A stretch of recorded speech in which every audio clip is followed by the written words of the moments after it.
다 생략하고 6-7번 물어보겠습니다. 그 2024년 12월 3일 21시 14분경부터 21시 54분경까지 강의구와 김정환이 추가로 부를 국무위원들에게 연락을 돌렸습니다. 아시나요? 이 시간대를? 정확하게 시간대는 모르겠습니다. 네. 강의구와 김정환이 연락을 돌린 시점이 21시 14분경부터입니다. 이때 조규홍, 최상목, 송미령, 오용주, 박상우, 안덕근에게 연락을 취한 것으로 확인되는데 이미 이때는 그 10시 비상계엄 선포 담화문을 발표하기로 예정된 10시보다 1시간도 채 남지 않은 시간인데 실질적으로 국무위원들이 와서 토의를 할 시간이 있었나요? 실질적으로 토의는 계엄과 관련이 있는 필수 국무위원들하고 아주 진지하고 심도 있는 논의가 있었지 않습니까? 있었고 그 나머지 기타 이제 추가되는 어떤 그 국무위원들 오시면 최대한 빠른 시간 내에 진행을 하는 것이 맞겠다. 긴급성과 보안성 측면에서 그런 차원에서 진행된 거라고 보시면 되겠습니다. 그 대통령실 CCTV 영상을 보면 2024년 12월 3일 21시 13분경에 증인이 집무실에서 연결 출입문을 통해서 대접견실로 가서 오른손으로 숫자 4를 표시하면서 한덕수와 대화하고 이상민도 증인을 응시하며 대화한 사실이 확인되는데 이 숫자 4는 국무회의 정족수 충족을 위해서 국무위원 4명이 더 필요하다는 의미인가요? 그래서 제가 정확하게 그 내용을 보질 못해서 답변 드리기는 좀 그러네요. 제가 어떤 상황인지를 제가 직접 보질 못해가지고. 네. 이런 행동을 한 거는 기억이 안 나세요? 그까지는 기억나지 안 않습니다. 나세요? 7-2번 물어보겠습니다. 또 CCTV 영상을 보면 2024년 12월 3일 22시 13분경에 증인이 다시 직무실에서 대접견실로 나와서 국무위원들을 향해 숫자 1을 표현하듯이 검지손가락을 들고 이야기를 하는 것으로 보이는데 국무회의 정족수 충족을 위해서 국무위원 1명이 남았다. 이런 뜻인가요? 아마 제가 뭐 상황을 정확하게 뭐 이렇게 그 기억을 다 하지 못하는 상황이기 때문에 말씀을 정확히 드릴 수는 없지만 그때 이제 그 이 국무회의 진행을 위해서 정족수를 맞추는 것이 굉장히 긴급한 사안이었기 때문에 아마 그런 어떤 측면에서 맞을 수도 있을 겁니다. 아마.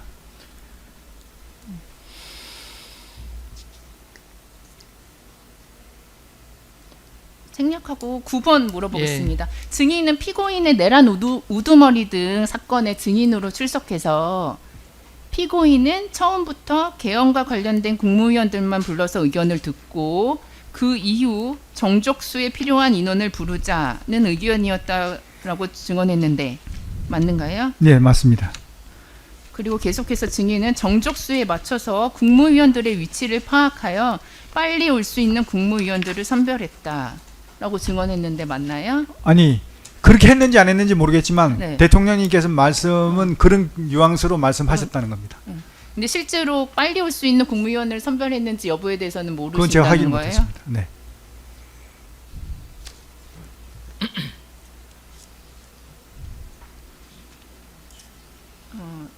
10번 물어보겠습니다.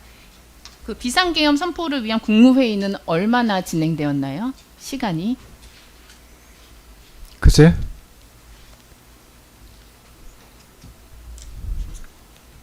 오래 하진 않은 것 같습니다. 국무회의에 국무위원 몇 명이 참석했나요? 11명이 참석한 걸로 알고 있습니다. 그 국무위원들은 비상계엄 선포와 관련하여 구체적으로 어떤 의견을 제시했고 피고인은 이에 대해서 어떤 반응을 보였나요? 하여튼 뭐 1시간 이상을 그 치열한 논의를 했기 때문에 11명이 다 모인 이후에는요? 11명이 다 모인 이후에는 그렇게 오래 하지 않기 때문에 짧게 했기 때문에 네. 그런 어떤 깊이 있는 토의는 없었던 걸로 기억합니다. 이 아까도 계속 긴급성 보완 이런 걸 말씀하셨는데 국무위원들에게 계엄 선포와 관련하여 사전에 배포한 자료는 없죠? 아니, 계엄 선포문을 다 나눠준 걸로 저는 기억하고 있습니다. 그거는 국무회의장에 도착했을 때 나눠준 건가요? 그렇습니다. 다 모였을 때 나눠줬나요? 아니면 다 모였을 개별적으로? 다 11명이 다 모였을 때 나눠줬어요? 다 모였을 때도 나눠주고 그 전에 이제 일부는 제가 먼저 도착하신 분은 드린 것 같기도 하고 그렇습니다. 그 먼저 총리님한테는 제가 먼저 드린 기억이 그러면은 나거든요. 핵심 국무위원들한테는 먼저 주고 나머지는 핵심 다 왔을 때 국무위원님들 줬다는 다 말인가요? 드렸는지는 제가 기억이 안 나는데 총리님한테는 확실히 먼저 드린 건 기억이 납니다. 네.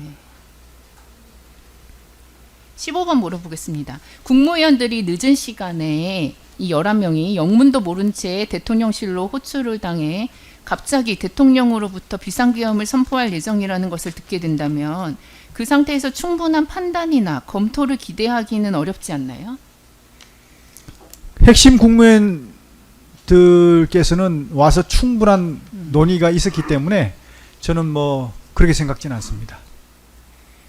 피고인은 2024년 12월 3일 22시 14분경에 집무실에서 대적견실로 나와서 자리에 앉았고 그로부터 약 2분 뒤인 22시 16시경에 오영주가 대적견실에 입실해서 정족수 11명이 채워졌습니다.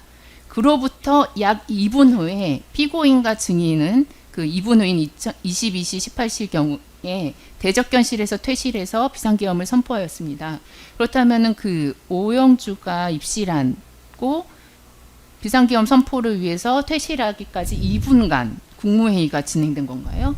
아니, 그 아까도 말씀드렸지만 그 사전 논의는 그 계엄과 관련된 필수 국무위원들께서 오셔서 미리 1시간 이상 다 논의를 하고 토의를 이렇게 심도 있게 했기 때문에 그 국무회의 실질적으로 국무회의 진행은 그 절차에 의해서 이루어진 것이라고 저는 생각합니다.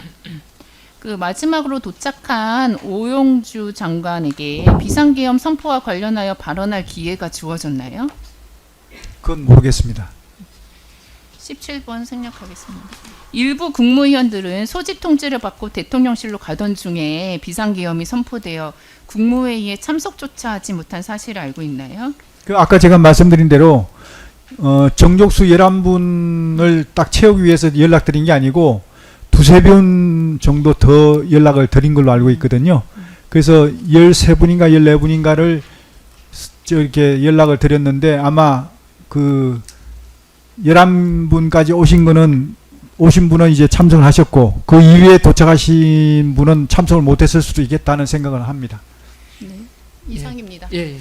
제가 그 주신문 사안 관련해서 한 세 가지 정도만 좀 더 간단하게 물어봐도 하시죠. 간단하게 간단하게 물어보겠습니다. 자, 주신문 사항 34망 관련해서 여쭤보겠습니다. 아까 이제 그 핵심 국무위원이라고 표현을 하셨어요, 그죠?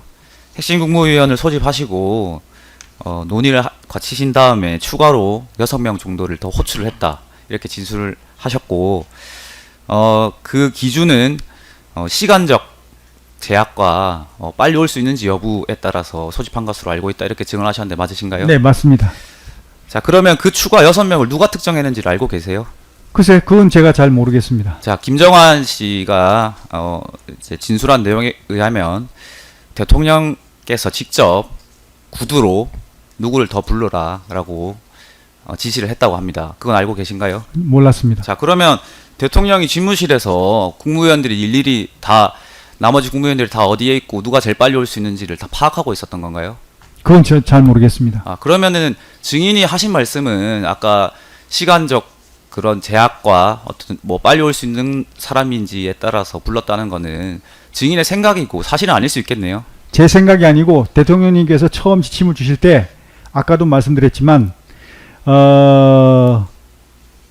그 먼저 필수 국무위원들 그러니까 핵심 국무위원들 먼저 해서 논의를 좀 하고 싶다 해서 먼저 두세 시간 전에 이렇게 소집을 해서 하고 그리고 나서 마무리될 때쯤 해서 추가적으로 인원을 가용한 인원 그러니까 올 수 있는 인원들 불러가지고 오는 대로 정족수가 채워지면 바로 하자 이런 어떤 지침을 주셨기 때문에 그걸 이제 제가 말씀드린 겁니다. 네, 그러니까요.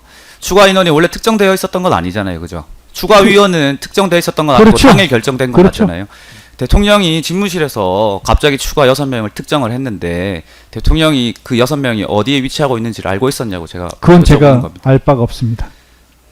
모르신다는 거죠? 네, 저는 모르는 사항이니까. 결국 대통령이 국무위원 중에 이제 불러서 비상계엄에 반대하지 않을 사람들을 자기 생각에 특정해서 부른 거 아닌가요? 그거는 아닌 것 같습니다. 그건 아닌가요? 네. 잠깐만요. 아직 네. 다 안 끝나. 다. 제가 아직 안 끝났어요. 네, 제가 7항 관련해서 물어보겠습니다. 자, 한덕수 전 총리는 지금 계속해서 내가 처음 대통령실에 갔을 때 대통령께서는 비상계엄을 선포하기 위해 그 비상계엄은 고도의 정치 통치 행위이기 때문에 꼭 국무회의를 거칠 필요가 없다는 취지로 말을 했다고 하는데 증인은 그런 말 들은 적 없으세요? 그런 말씀을 들은 적이 없고요. 네. 처음부터 분명히 국무회의에 대한 지침을 저한테 주셨고 거기에 맞춰서 저는 진행을 했고 그리고 한덕수 총리하고 대화하는 과정에서 제가 들은 거는 한덕수 총리께서 국무회의는 해야 된다라고 얘기를 하시니까 한덕수 총리가 하시니까 대통령께서 국무회의를 지금까지 해왔던 식으로 그렇게 할 수는 없지 않느냐. 보안성과 긴급성이 있는데 그 보안성과 긴급성을 고려해서 지금까지 해왔던 대로 이렇게 어떤 그 국무회의를 하는 것은 안 맞다라는 말씀을 하신 거는 기억이 납니다. 근데 그 외에 피고인이 국무회의가 필요 없다라고 말을 하는 그런 거나 말씀을 하신 적이 없습니다. 그러자 한덕수 전 총리가 그래도 국무회의는 꼭 해야 합니다라고 말하는 거는 못 들었다는 말씀이신 그 거죠? 얘기는 제가 듣지 못했습니다. 네, 알겠습니다. 71항 관련해서 물어보겠습니다. 자, 증인 피고인이 비상계엄 선포 전에 가장 염려했던 게 국민의 안전이라고 네. 증언을 하셨어요. 맞으신가요? 자, 국민의 안전을 위해서 어떠한 조치를 하려고 했나요?